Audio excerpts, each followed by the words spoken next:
Hey folks, I'm here to show you how to make it so that this ice machine functions again when the pump stops working.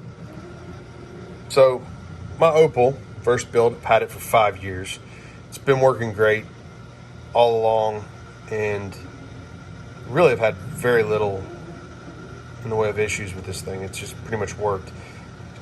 Standard issue cleanings aside, which is to be expected. But what happened to me a couple days ago was this light would turn blue, even though the reservoir would be filled with water. And I saw videos, primed the pump. Okay, did that. There was no priming my pump. The pump wasn't doing anything, it wasn't even running. So I thought the pump had just gone bad. Now, what I found out after opening this thing up and getting into the side of it was that through some testing, the main control board on the Opal wasn't actually sending power to the pump. I had already ordered a new pump thinking, okay, I'm gonna have to replace this thing, et cetera. And I did actually replace it with a brand new pump. My old pump still works just fine. So does the new one.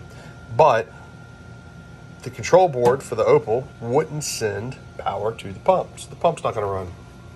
Obviously that's a problem. So my options were send it back to Opal or GE to get redone. $250 is the price tag there to have them fix it. And for a 5-year-old machine, it just isn't worth it. So I was either going to go get a new one or I was going to figure out a way to make this work myself.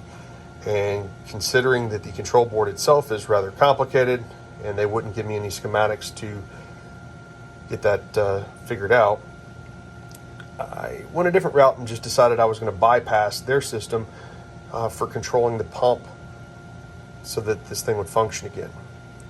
Now, the basics are, I used a USB wall charger, standard issue type thing.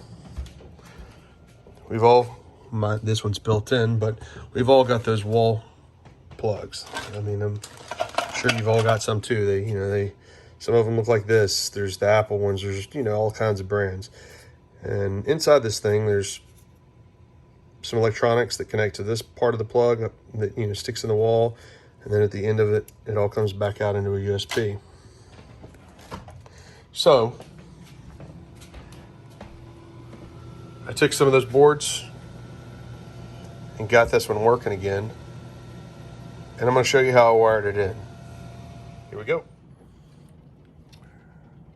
So now I'm going to make my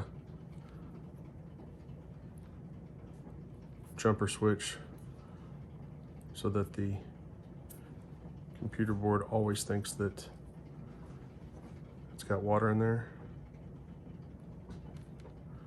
So I'm going to connect the black to the white, and that is on this red plug.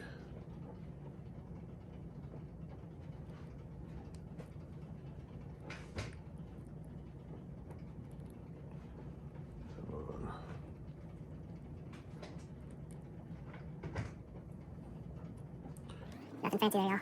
Just look at this.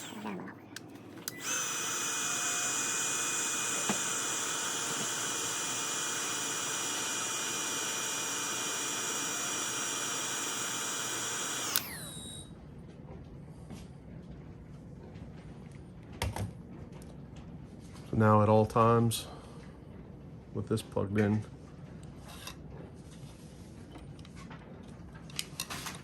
it's hot. It'll always think that it has power. Or has water in there.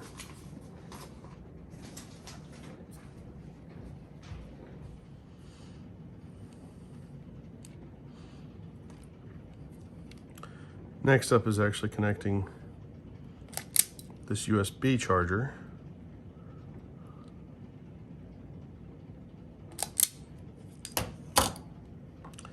into this board.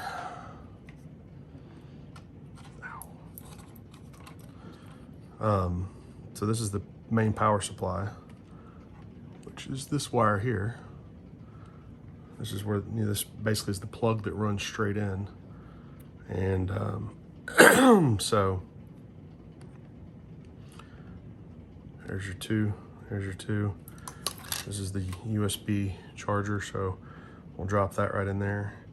And obviously I know that was a USB charger because I popped it off there. And that'll do the job of converting the power over from, basically this is converting the power over from AC to DC, adjusting voltages, etc., to provide the pump with power. And that's basically about it. So you got your jumper cable. We've jumped the line. Black to white. Just go ahead and take the red and mark it off. That way it'll always think that it's filled with water. This will think it's filled with water. Attach these to the power source because this was attached to that on the back side here. And in my case, I've got the black line hooked straight to the pump.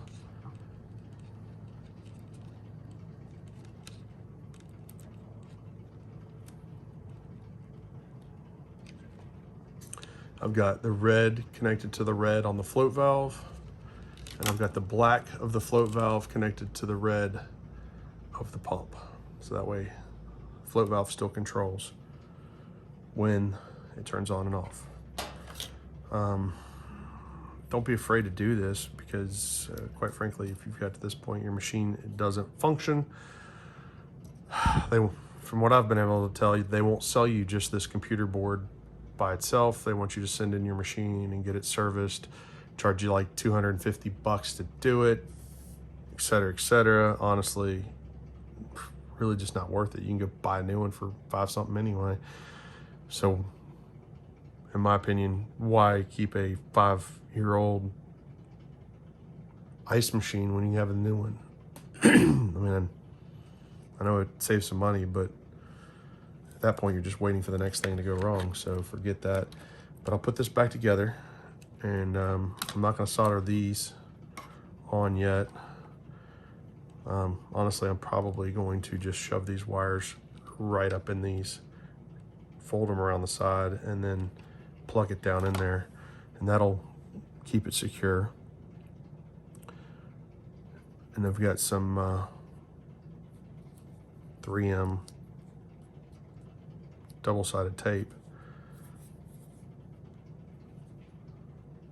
extreme mounting tape, that I'll use to actually attach this, and I'll just find a spot to attach it in here, and we'll go from there.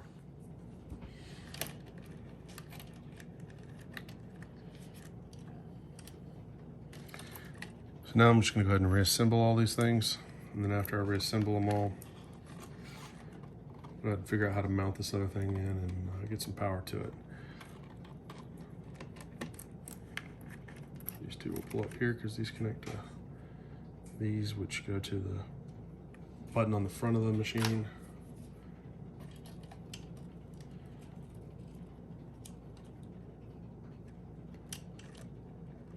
There's just a bunch of color-coded wires. If you can't figure this out, well, sorry. Colorblind, obviously green, green. If you're colorblind, sorry, can't help you there either. Check to make sure the hues match at least. Have somebody that sees color help you with this one, because they at least did color code it all for you, which is nice. And these, there's two spots up here that are white. These go to some lights, so really it doesn't make a difference which one is plugged in where.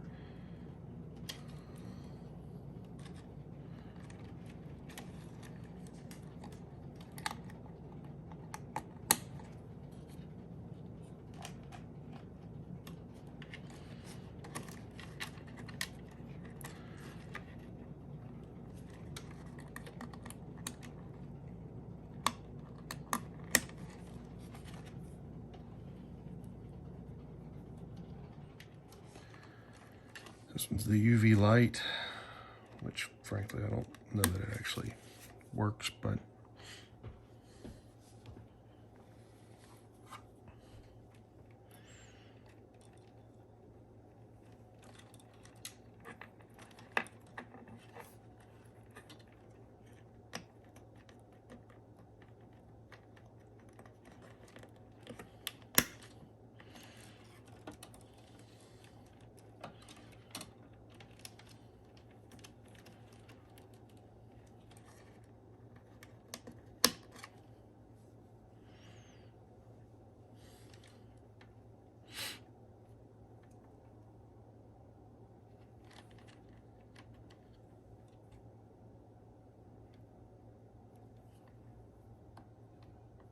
this one goes to a little Bluetooth module that goes on the top.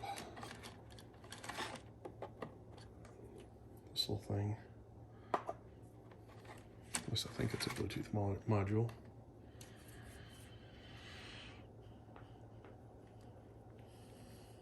This one plugs in here. That's where I gotta tap in the power at.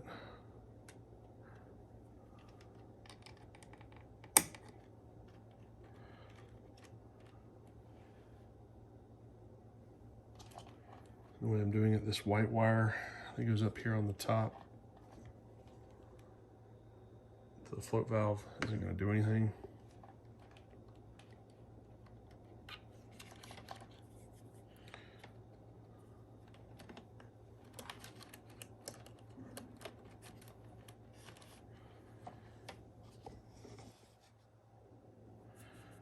Get your view aligned here a little bit so you can see better.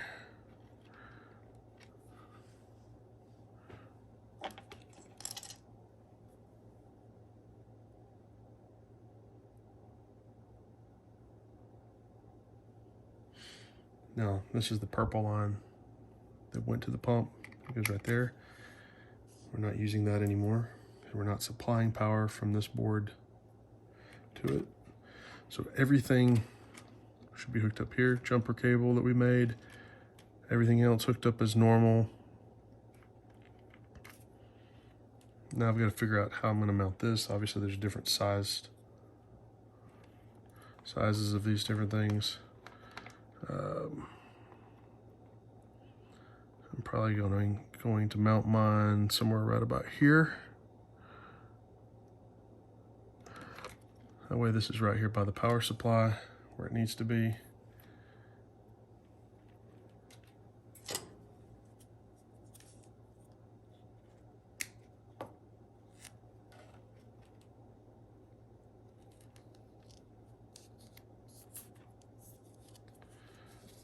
I'm just putting some mounting tape on here.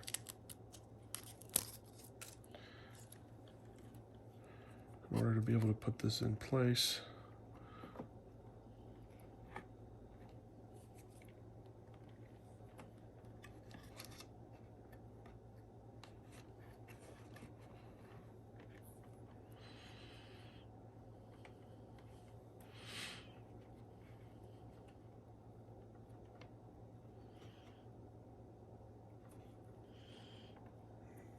Now this may seem a little bit odd, but by sliding these wires down into this hole, it's going to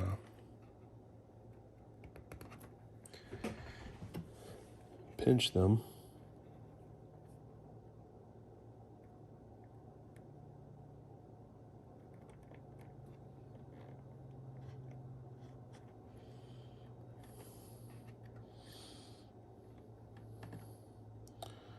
I could solder them onto the back, but frankly, this will hold it in just as well as soldering it. Well, maybe not quite as well.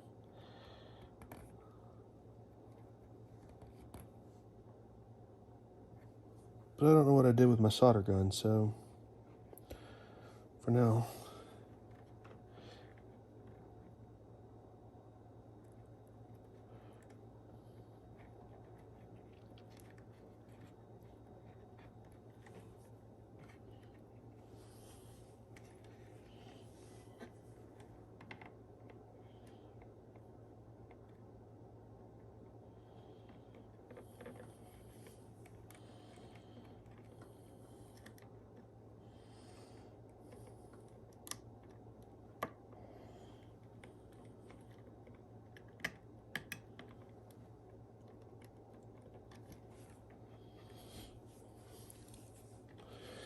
Get my fingers in here though. Probably should have mounted this before I did that. Dang it.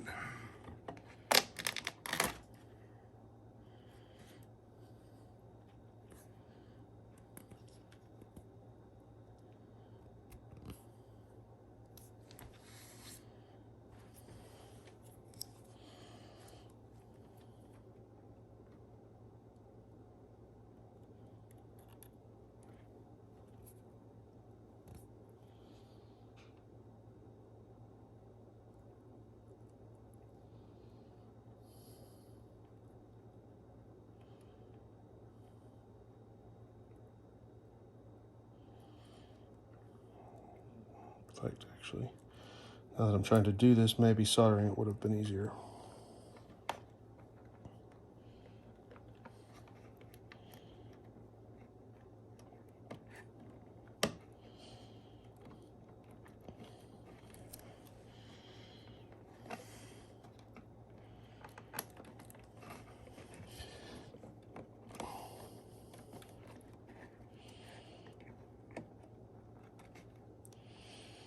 All right, folks, so that is now attached.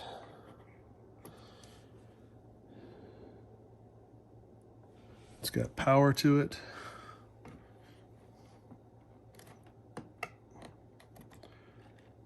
And I'm gonna plug this thing in. Hopefully sparks don't fly. And before I can test, I still need to look at our Bluetooth module.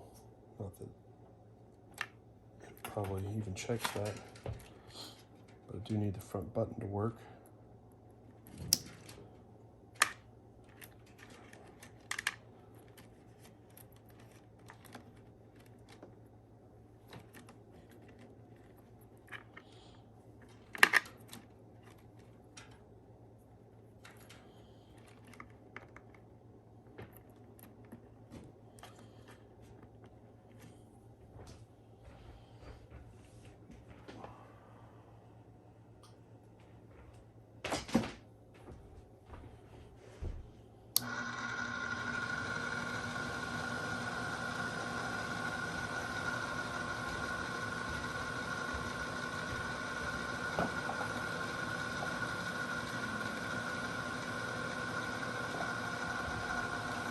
And so right now, in here, I need to clean that out again. Water is pumping up here.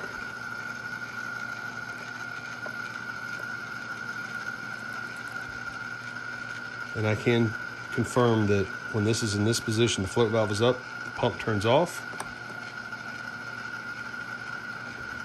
And this should keep pumping and filling up, since I don't have the float valve in there.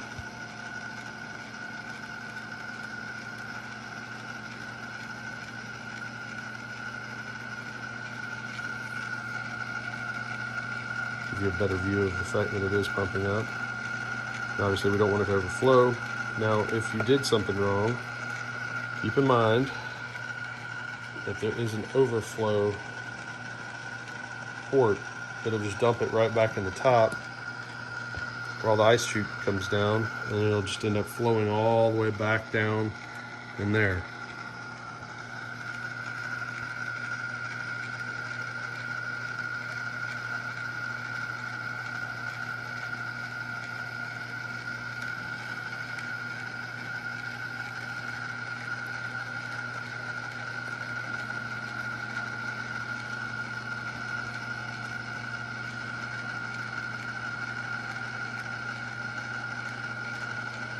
I'm gonna leave the pump on right now until it actually gets all the way up there.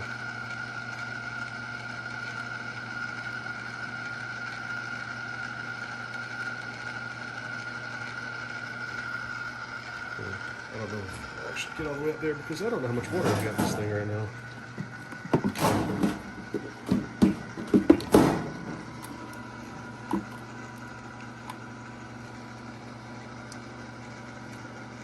Yep, there we go. See, it's now overflowing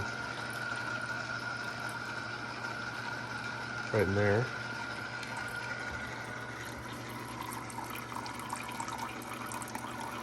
That's what happens when this starts overflowing. We don't really want the pump to be running right now, so we're going to go ahead and shut that off.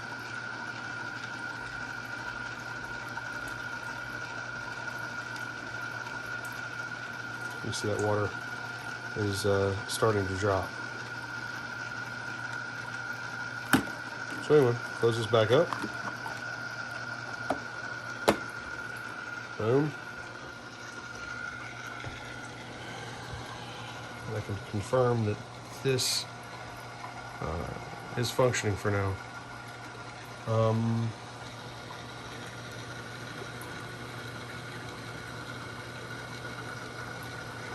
I guess some final thoughts on this.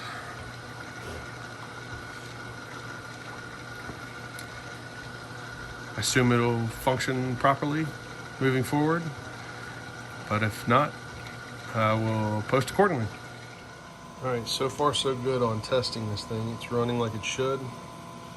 And while this is the board I use to convert the power over in my application, there are other options.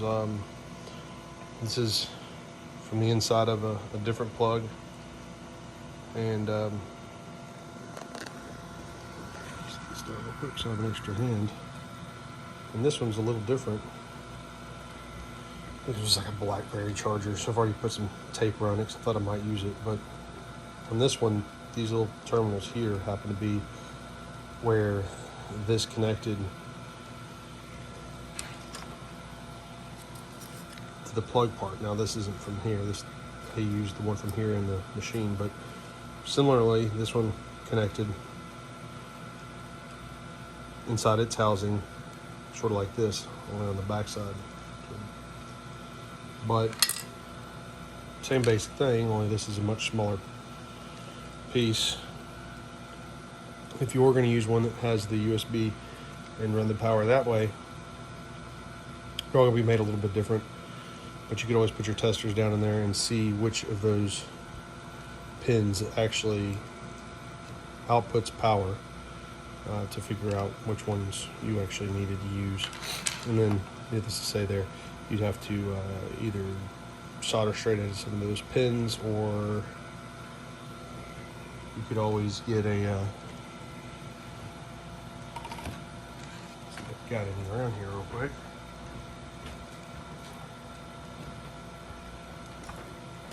Some type of USB plug that has a wire that already splits it out for you. In which case, then you could just plug this straight into that straight into the USB module, knowing that this is providing the power, and then you could split these off and do the same thing. But point being is just using a USB wall plug, because it already has all the items necessary to convert the AC to DC power, sort of like this, so that you can run the pump. Now, I would suggest before you can see mine's a mess because the screws were rusted on and I had to cut those off, so I just used some silicone to stick it back down and help with vibrations as well. But you will want to go ahead and try to test whatever USB plug you use before you rip it all apart and waste some money on a perfectly good USB that you tear apart, to make sure that the power that it supplies will actually make your pump function. And that's a pretty obvious type thing. Obviously, this is the plug. You pull this off, you're going to cut the wires anyway. Then instead of using this side, you just side connect the pump, of course, and slide them into that USB. Touch those wires that are in there and get the juice to your pump to make sure it'll make it run. That's pretty much it, though. Easy peasy. And yes, we have ice.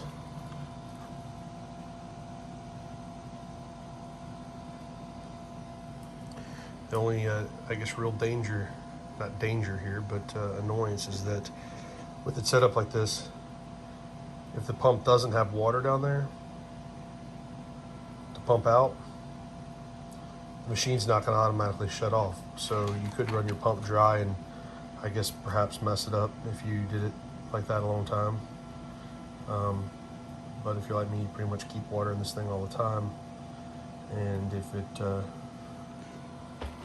the machine does shut off and water is still being pumped into here, your worst case scenario is that once this is full, obviously it stops. That said, this part up here, the metal part inside here anyway, will kind of basically have like a puddle of water in there. Worst case scenario is it runs back down here, drops back down into the bin below. So that is not a problem really, other than the fact that your pump may run when it doesn't necessarily need to. But yeah, it works. Instead of 250 bucks to have them fix it, or $150 to buy a new board. You've got an old USB plug, a little bit of wiring and thought into this, and it functions like it should.